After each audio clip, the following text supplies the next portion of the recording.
आता ह्याचे संदर्भ काय आहेत? तर अमेरिकेतल्या जवळजवळ सर्व बँका, सर्व फायनान्शियल इन्स्टिट्यूशन्स, जवळजवळ सर्व मीडिया बरोबर. हा सगळ्या ज्यूंच्या ताब्यात आहे. ते जे ज्यू आहेत अमेरिकेतले, ज्याला झायोनिस्ट ज्यू म्हणतात, ते अत्यंत कडवे झायोनिस्ट आहेत. म्हणजे इस्रायलमेसह जेवढे झायोनिस्ट कडवे नाहीत, म्हणजे ज्यू कडवे नाहीत, झायोनिस्ट म्हणजे ज्यूंचे अतिरेकी बंधू. तर ते जे अतिरेकी बंधू आहेत ते अमेरिकेतले अत्यंत कडवे, त्यांनी ट्रम्पवरती इस्रायलच्या वतीने प्रेशर आणलेलं आहे. ओके.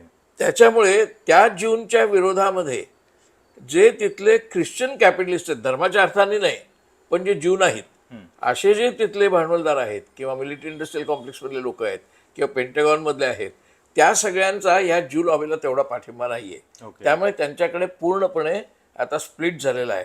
त्या स्प्लिटमुळे आता ओपनली ते बोलत आहेत.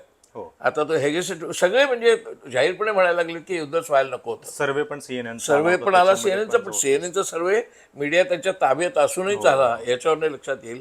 आणि त्यांचा एकूणच आता असं म्हणतात की कशाला केलं तुम्ही आणि केव्हा संपवायचं आहे, what is your end game.